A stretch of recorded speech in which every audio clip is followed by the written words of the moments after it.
मेरे बच्चों, आज हम भूगोल विषय में जो है अपवर्तन के बारे में हम आपको बताएंगे कि अपवर्तन क्या है। आप जानते हैं कि अपवर्तन जो है, इसके पूर्व हमने पृथ्वी पर जो है, धरातल पर जो है कार्य करने वाली जो शक्तियाँ थी, बाह्य और आंतरिक शक्तियाँ। तो बाह्य शक्तियों में हमने आपको जो है और आंतरिक शक्तियों के बारे में हमने बताया कि भूकंप, ज्वालामुखी, उद्गार, भूस्खलन, ये सब क्रियाएं के द्वारा जो है अपवर्तन होता है, पृथ्वी का स्वरूप बदलता है। और जो है इसी के क्रम में जो है आपके इसके जो प्रभावित करने वाले जो कारक है, अपवर्तन भी है, जो आपके बाह्य कारक में आता है। तो बाह्य कारक में जो अपवर्तन जो आता है आपका, उसमें हम आपको बता दें कि बाह्य कारक में जो अपवर्तन है,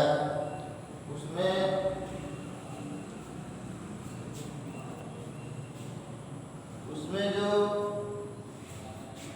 अपवर्तन का अर्थ हम बता दें कि अपवर्तन क्या है। देखो बच्चों, अपवर्तन का अर्थ ये है कि प्रवाहित जल, बहाव जल, समुद्री लहरें, हिमालयों के द्वारा, नदियों के द्वारा, चट्टानें जो है टूट फूट जाते हैं, तोड़ फोड़ करके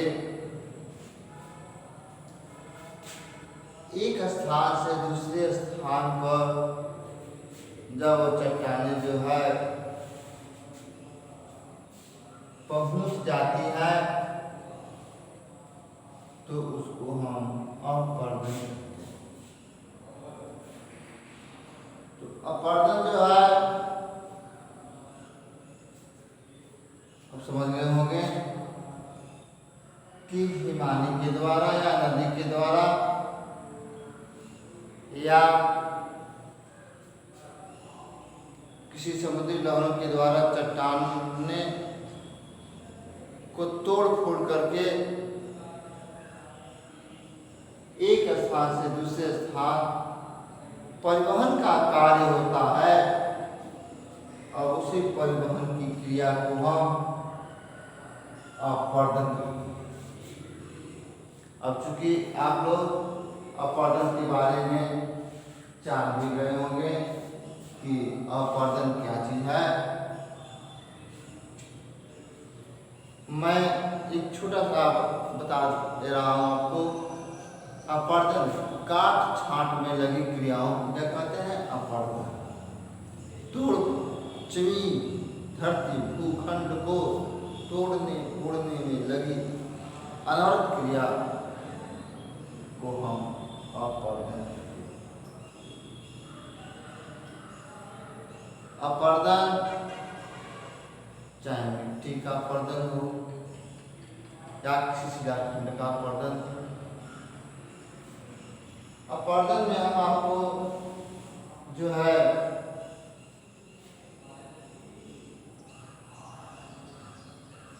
ये बता दें कि लगे हुए जो क्रियाएं होती हैं, निक्षेपण का एक अर्थ आता है बच्चों, निक्षेपण। निक्षेपण का मतलब होता है जो चट्टानें कट फट कर एक स्थान से दूसरे स्थान पर जा करके इकट्ठा होने की क्रिया को हम निक्षेपण। जैसे आप लोग चाय ढालते हो चायदानी में, चाय का चायदानी जो होता है उसमें जल के साथ, चाय के साथ, मतलब चाय पत्ती, लवंग, इलायची, अदरक, ये सब उस चाय के साथ, उस जल के साथ, उस चायदानी में जो है इकट्ठा हो जाता है। जब इकट्ठा हो जाता है, छन जाता है और एक जगह इकट्ठे होने की प्रक्रिया को यानी वही शिलाखंड चट्टान को जब नदियाँ एक स्थान से दूसरे स्थान पर ले जाती है, वहाँ छोड़ देती है, निक्षेप हो जाता है, बैठ जाता है, उसी में निक्षेप हो जाता है। अब जो है एक तरह से कहा जाए कि जब नदी बहा करके ले जाती है मलबे को, कचरा करकट को, और छोड़ देती है, उसका वेग छोड़ने का कारण क्या होता है? उसका वेग कम हो जाता है नदी का। जब नदी का वेग कम हो जाएगा तो निश्चित है अपने साथ में लाई हुई मलबे को वहीं को छोड़ देती है, और जब छोड़ देती है तो निक्षेपण की क्रिया हो जाता है, निक्षेप हो जाता है। तो एक तरह से हमने आपको अपवर्तन निक्षेपण के बारे में हमने बताया। मैं पिछले टर्म को आपको जो है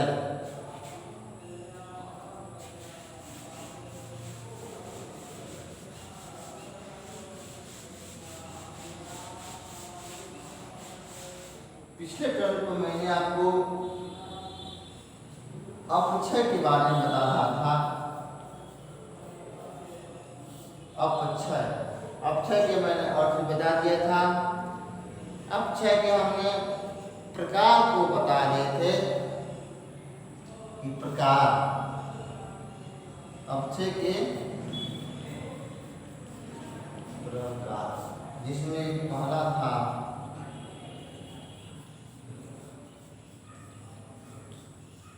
भौतिक अपक्षय,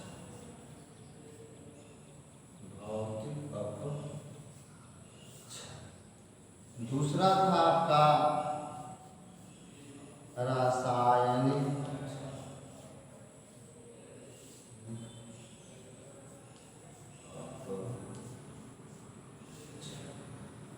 तीसरा था आपका जैविक अपक्षय।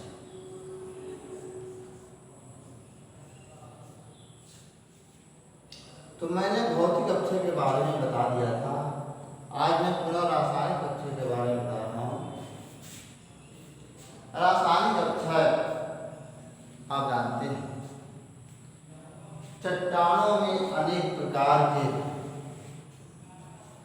खनिज पदार्थों का मिश्रण, चट्टानों में अनेक प्रकार के खनिज पदार्थों का मिश्रण होता है, और यह मिश्रण जब पानी के संपर्क से इन तत्वों में, पानी के संपर्क से इन तत्वों में जो है एक तरह से कहा जाए तो परिवर्तन के दौरान जो है ये चट्टानें जो है धीरे पड़ जाते हैं, यहाँ तक कि खंडित हो जाते हैं, और रासायनिक क्रिया के फलस्वरूप ये अपने स्थान पर जो है टूट जाते हैं। जिस तरह से इसका एक उदाहरण है लोहे में जंग का लगना।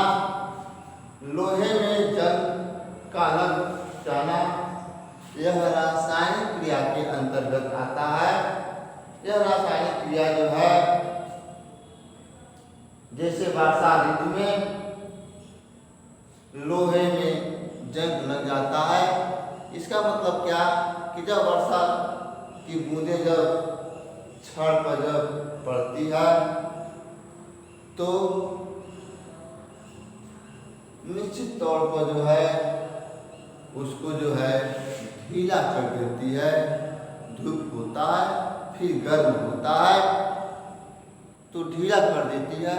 इस तरह से ढीला अनवरत क्रियाएं जो है चलती रहती है और रासायनिक क्रियाओं के द्वारा जो है लोहे में जो है जंग हो जाते हैं। जैविक क्रिया एक है जैविक अपक्षय। क्या है जैविक अपक्षय में? आपको बता दें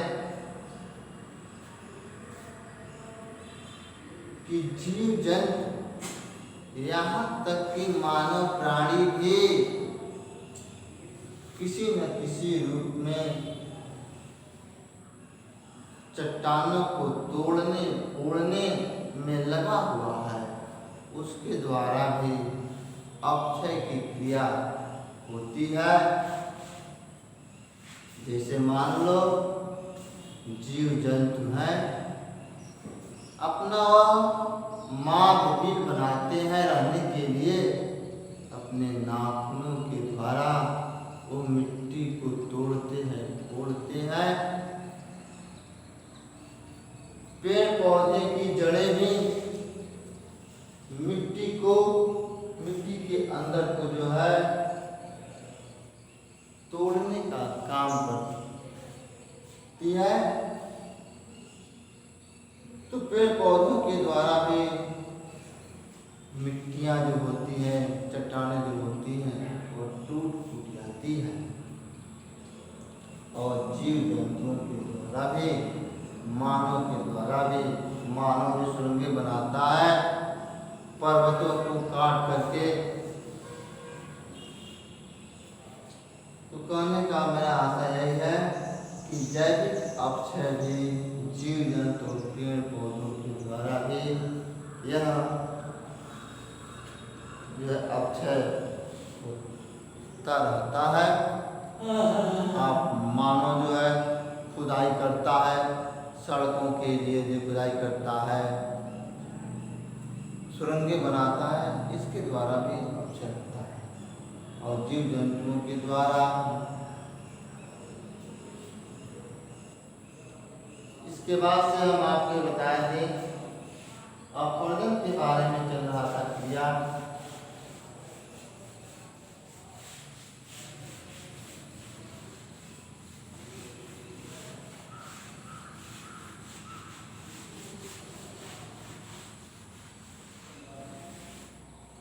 अपवर्तन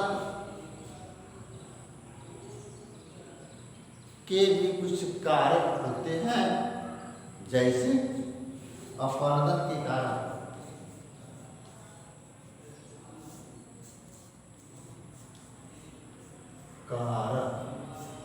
अपवर्तन के जो कारक होते हैं, पहला है नदी, बहता हुआ नदी।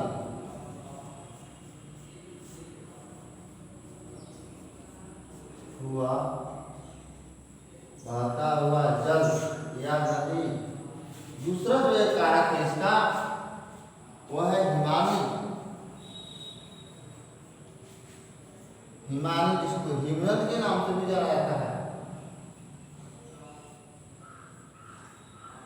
हिमनद या हिमानी ग्लेशियर। यह एक और कारक भी आता है आपके, वह है पवन। पवने चौथा भी एक कारक आता है,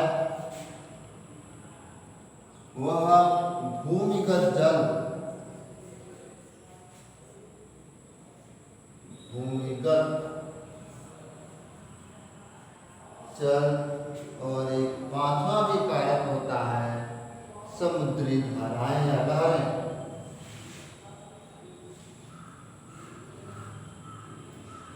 ये जो भी कारक है आपके, यह निश्चित रूप से जो है कहीं न कहीं हमारे धरातल के स्वरूप को बदलने में लगे हुए हैं। यह प्रवाहित जल के भी नाम से जाना जाता है, या बहता हुआ जल, या प्रवाहित जल भी कहते हैं इसको, या इसको सरिता भी हम कह लें। ये नदी जो है, नदी का अपर्दन का कार्य सबसे महत्वपूर्ण भूमिका निभाती है धरातल के स्वरूप को बदलने में।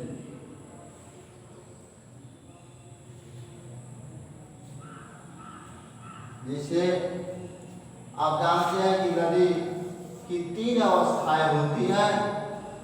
एक तो नदी की प्रारंभिक प्रौढ़ावस्था और एक जो है वृद्धावस्था। तो नदी की प्रारंभिक जो प्रौढ़ावस्था और युवावस्था और वृद्धावस्था जो होती है, 3 अवस्थाएं, जब नदी युवावस्था में जब पहुँचती है तो नदी का रफ्तार जो होता है वो बहुत ही तीव्र हो जाता है, बहुत तेज होता है। और तेज होने के नाते जो है क्या करता है, पर्वतीय भाग के चट्टानों की तले को इतना तेजी से कतरता हुआ, बहाता हुआ जो चला जाती है नदी, जिसका जो भी आकार की घाटी का निर्माण होता है, भी आकार की घाटी का निर्माण होता है।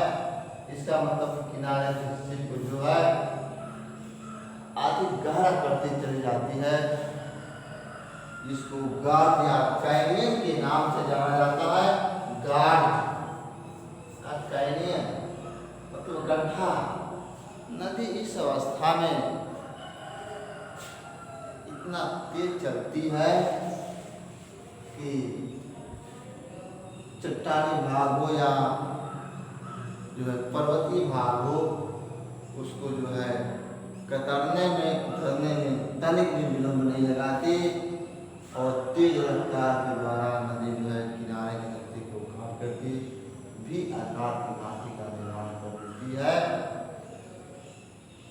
और वही भी आकार की घाटी के निर्माण करने के बाद से जब नदी का थोड़ा सा रफ्तार कम होता है तो उसी का रूप में जो है थोड़ा सा यू आकार की घाटी का रूप धारण कर लेती है। इस तरह की जो नदियाँ जो है हिमालय पर्वत में सिंधु है, सतलज है और ब्रह्मपुत्र की नदियाँ जो है, ये सब ऐसी नदियाँ हैं जिसका जो गाढ़ यानी गहराई जो है अधिक है। ये सब नदियों में जो है एक आकार की घाटी जो है देखने को हमें मिलता है। इसी भी आकार की घाटी में आपका एक और हम एक चीज हम बता दें बच्चों कि क्षिप्रिका, जिसको झरना या जलप्रपात के नाम से जानते हैं आप लोग,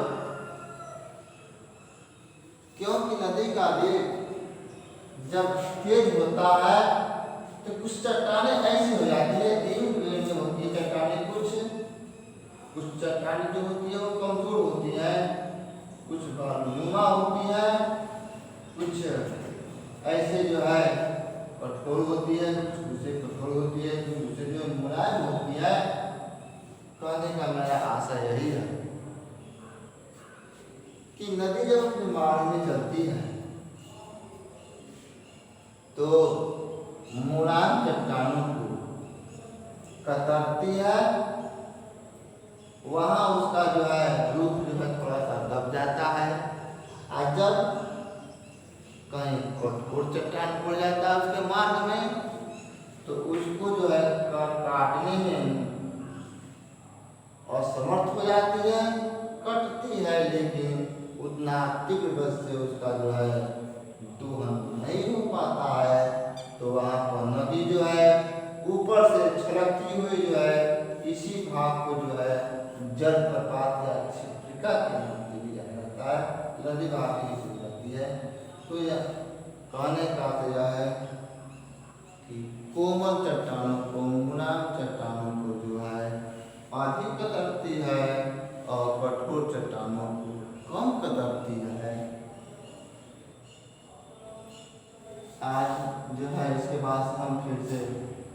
आपको बताएंगे इसी में कि जो है सब आकार की घाटी जो है गोकुल झील, ये इसी के अंतर्गत जो आता है। ज्यों ज्यों नदी का वेग कम होता जाता है, गोकुल झील का धारण करती थी, जहाँ पर डेल्टा का भी निर्माण होता है। डेल्टा का निर्माण उस समय होता है बेलकुल नदी वृद्धावस्था में आ जाती है, यानी जो अपने साथ लाई हुई मलबे को ढोने में असमर्थ हो जाती है, उस मलबे को नदी के मुहाने को छोड़ देती है और वहाँ पे बहुत बड़ा जो है डेल्टा का रूप धारण कर देती है। तो बस आज मैं केवल इतना ही बता करके फिर अगले दिन को हम बताएंगे आपको कि हिमानी क्या है। धन्यवाद, इसको नोट बना लेना।